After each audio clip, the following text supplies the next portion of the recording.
Hello friends, welcome to my new lecture video. I am Mohammad Tariqul Islam.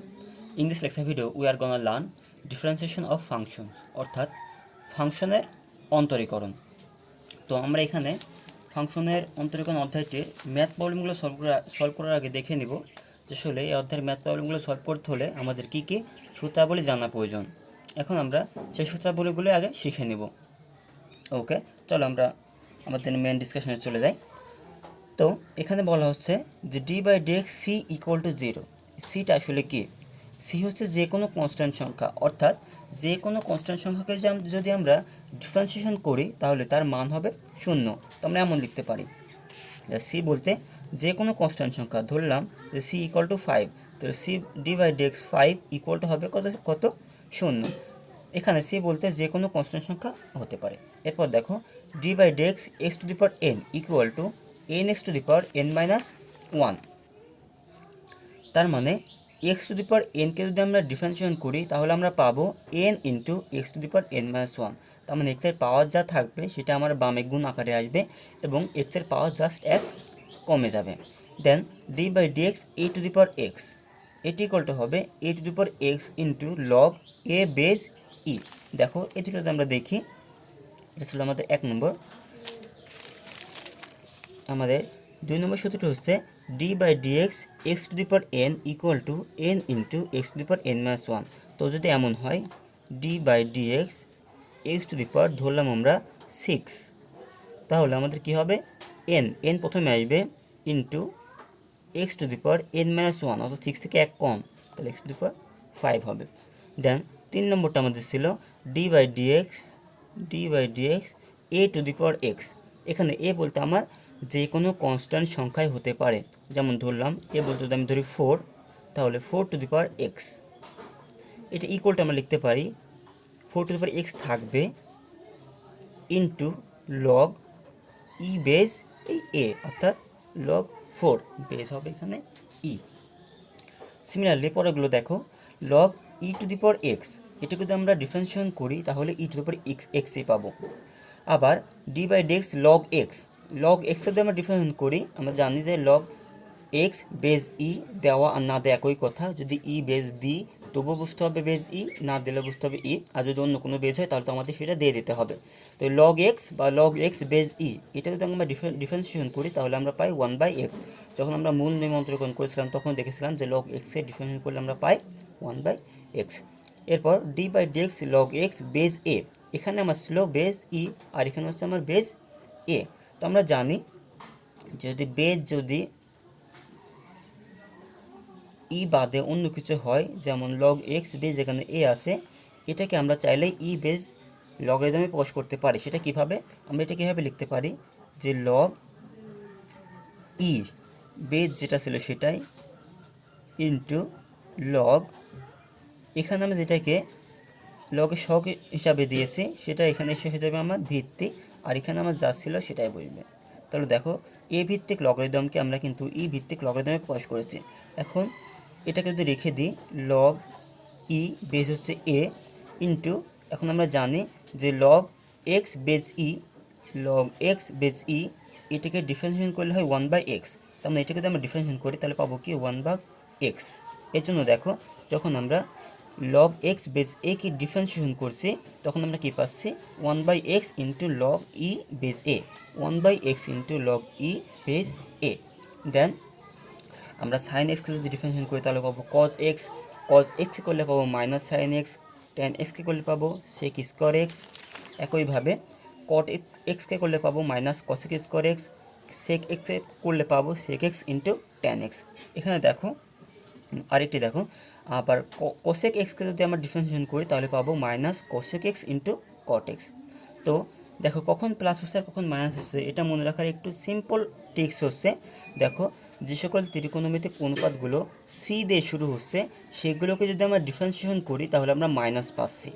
যেমন cause এক্সকে differentiation করলে পাচ্ছে minus sine x, আবার কট এক্সকে ডিফারেন্সিয়েশন করলে পাচ্ছে মাইনাস কোসেক স্কোয়ার এক্স, আবার কোসেক এক্সকে ডিফারেন্সিয়েশন করলে পাচ্ছে minus cosec x into cot x.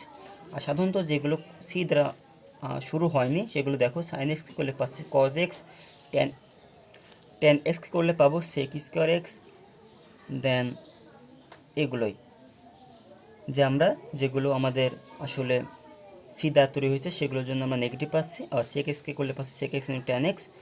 তার মানে সেক যেহেতু আমার এক্স দিয়ে শুরু হয়েছে, সি দিয়ে শুরু হয়নি, এর জন্য পজিটিভ পাচ্ছি। সি দিয়ে শুরু হয়েছে কজ এক্স, কট এক্স এবং কসেক এক্স, এগুলোর ক্ষেত্রে আমরা নেগেটিভ পাচ্ছি। ওকে, তোমরা এগুলো জাস্ট মনে রাখবে।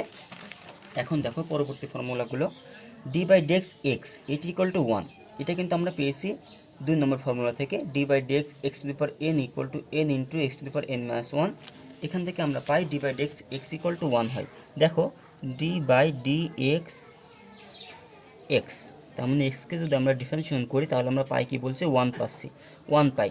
আসলে কীভাবে 1 পাই দেখো, আমরা জানি d by d x x to the power n যদি থাকতো তাহলে আমরা কি বসাতাম x to the power n, এখানে এর মান কত 1 আছে, এক্স টু দি পাওয়ার 1 আছে, তাহলে আমরা জানি এটি equal to n into x to the power n minus 1, N বলতে এখানে 1, তাহলে 1 into x to the power 1 minus 1 অর্থাৎ এক্স টু দি পাওয়ার 0। আর আমরা জানি কোনো কিছুর পাওয়ার 0 মানে তার ভ্যালু হচ্ছে 1।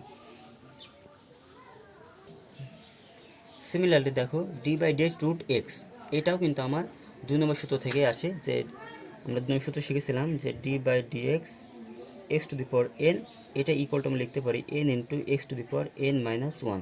তো এখানে আমি করছি কাকে, d by d x root এক্সকে, তাহলে এটাকে আমরা কি লিখতে পারি d by d x root x, অর্থাৎ লিখতে পারি x to the power half, অর্থাৎ এখানে এনের পাওয়ার হচ্ছে হাফ, তাহলে এটি ইকুয়াল টু কী হবে n into x to the power n minus 1, তাহলে কত হচ্ছে দেখো half into x to the power minus half, তার মানে কি লিখতে পারি half into x divided by x to the power half, 1 divided by x to the power half.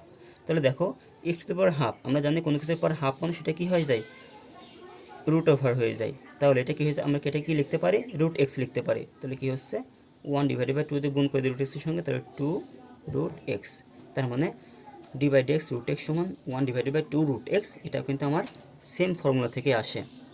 দেন পরবর্তীগুলো দেখো, এগুলো হচ্ছে ইনভার্সের সূত্র, d by d x sine inverse x equal to 1 divided by root over 1 minus x square, d by d x cos inverse x equal to 1 divided by root over 1 minus x square, তার একটি just minus চিহ্ন, d by d x tan inverse x equal to হবে 1 divided by 1 plus x square, এবং d by d x cot inverse x equal to হবে minus 1 divided by 1 plus x square, d by d x sec inverse x equal to হবে 1 divided by x into root over x square minus 1, d by d x cosec inverse x এটি equal to হবে minus 1 divided by x into root over x square minus 1। তো এগুলো দেখো যেগুলো আমরা ইনভার্সের সূত্রগুলো দেখলাম এগুলোর ক্ষেত্রে সিমিলার, যে ত্রিকোণমিতিক অনুপাতগুলো সি দিয়ে শুরু হয়েছে সেগুলোর ক্ষেত্রে আমার জাস্ট মাইনাস, সাইন ইনভার্সের ক্ষেত্রে কোনো মাইনাস নেই, কজের ক্ষেত্রে জাস্ট একটি মাইনাস এসেছে, ট্যান ইনভার্সের ক্ষেত্রে কোনো মাইনাস নেই, কটের ক্ষেত্রে জাস্ট একটি মাইনাস এসেছে, ট্যান এবং কটের কিন্তু সিমিলার, জাস্ট মাইনাস চিহ্নটি আলাদা, সেকের ক্ষেত্রে কোনো মাইনাস নেই, কসেক ইনভার্স এক্সের ক্ষেত্রে কিন্তু একটি মাইনাস চিহ্ন এসেছে। আমাদের এই অধ্যায়ের প্রবলেমগুলো সলভ করতে হলে আরও 2টি ফর্মুলা জানতে হবে, সেই 2টি ফর্মুলা হচ্ছে ইউ ভি এর সূত্র এবং ইউ বাই ভি এর সূত্র, যেখানে ইউ এবং ভি আমার দুইটাই এক্সের ফাংশন, ইউ আমার এক্সের ফাংশন এবং ভিও আমার এক্সের ফাংশন। যদি কখনো এমন হয় যে আমার 2টি চলক দেওয়া আছে বা আমার 2টি ফাংশন দেওয়া আছে গুণ আকারে, তো সেই ক্ষেত্রে আমরা কি করব ইউ ভি এর সূত্র করব, এবং ইউ ভি এর সূত্র হচ্ছে u divide x v plus v divide x u, অর্থাৎ ইউকে স্থির রেখে আমরা একবার ভি ফাংশনটিকে ডিফারেন্সিয়েশন করব, দেন ভিকে স্থির রেখে ইউ ফাংশনটিকে ডিফারেন্সিয়েশন করব।